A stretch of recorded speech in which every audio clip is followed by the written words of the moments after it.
Hey everyone, it's my opportunity again to bring you a short devotion today, and I want to just talk to you from Numbers chapter 13, which is the account where Moses commissions a group under the leadership of Joshua and Caleb to go into what was to become the promised land and spy it out. And I want you to imagine that you're part of that group coming back and presenting your report to Moses. Now, of course, you can sense the excitement in the voice of Caleb and Joshua as they come back. You know, the land is amazing.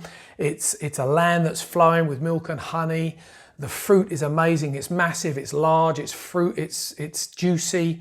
You know, you can't get anything like that in Tesco's or in Marks and Spencer's. It's just the place that God has promised us. Let's go and let's take it. Unfortunately, what comes next is not the voice of support and encouragement, but actually the voice of opposition. Yeah, but you know, the land is full of giants and these people are so formidable. They're like Rambo, you know, they've got nuclear weapons and all of their cities are protected with force fields. And if we go in there, we're all going to die. There's no way that we can take that land.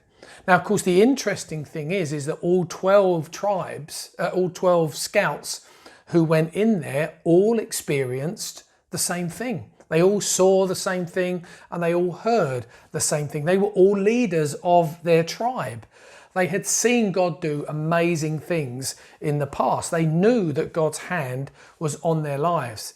And yet when they came back, only 2 out of the 12 were able to bring a positive report and see the opportunity. Everybody else saw the opposition.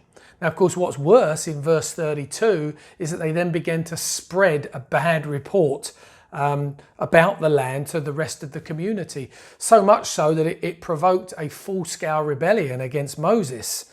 And they tried to overthrow his leadership. Even Joshua and Caleb were nearly stoned because of the good report that they brought.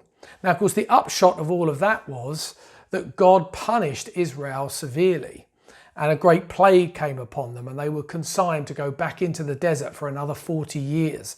And it wasn't until a generation later, under the leadership of Joshua, where there was nobody who had survived that was over the age of 20 that were able to go into the land at that later date. Let me ask you a question. Do you know people like that? Do you know people who are just pour cold water on everything? You know, they're just negative about everything, what God's saying, what's going on around them. And they're always looking for the reasons as to why something can't be done rather than embracing the challenge and going in. Let me ask you perhaps an even more pressing question. Are you one of those people? Are you somebody that brings a bad report? Are you somebody that speaks negatively? You're always looking for reasons why I can't do it or I shouldn't do it, rather than embracing the challenge that lies ahead. Now, we're not talking about having genuine conversation with God, genuine doubts, you know, genuine struggles with things that are going on and being honest about our situation. You know, because to be honest, that every opportunity that God brings our way has massive challenges attached to it. And it's true, there were giants in the land. And it's true, it was going to take some real effort to overcome that land. But the issue is, are you going to be a person that speaks with faith into the future? Or are you going to speak with negativity and listen to those people that are around you? Joshua and Caleb were not being economic with the truth. They were simply acting in faith. They weren't ignoring the fact that, yes, there were giants and there was going to be some real battles that lay ahead, but they knew that God had put his hand on them and God was leading them into that. Jesus himself was a man of good report. Jesus said, in this world you will have trouble, but fear not, I've overcome the world. There was honesty and integrity in that. Yes, life's going to be a struggle. This Christian narrative that, you know, when we become a Christian, everything's going to be easy and we're going to live happily ever after is just false and it's not biblical. But he does say, fear not, I've overcome the world. So we can still progress, we can still advance in confidence knowing that God is with us. Let me ask you this question. When God brings an opportunity into your life, are you one of those that always looks for a reason why you cannot or shouldn't do it? Or can you see past those things and see the reality of what God is saying to you? I want to be a person of good report, and I hope that you do too. I want to embrace the will of God for my life, my family, and my church, and I want to be part of making it happen.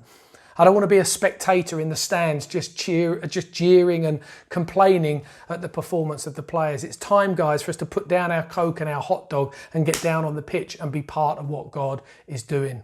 Caleb was later described as a man with a different spirit. I want to be described that way. Somebody with a different spirit.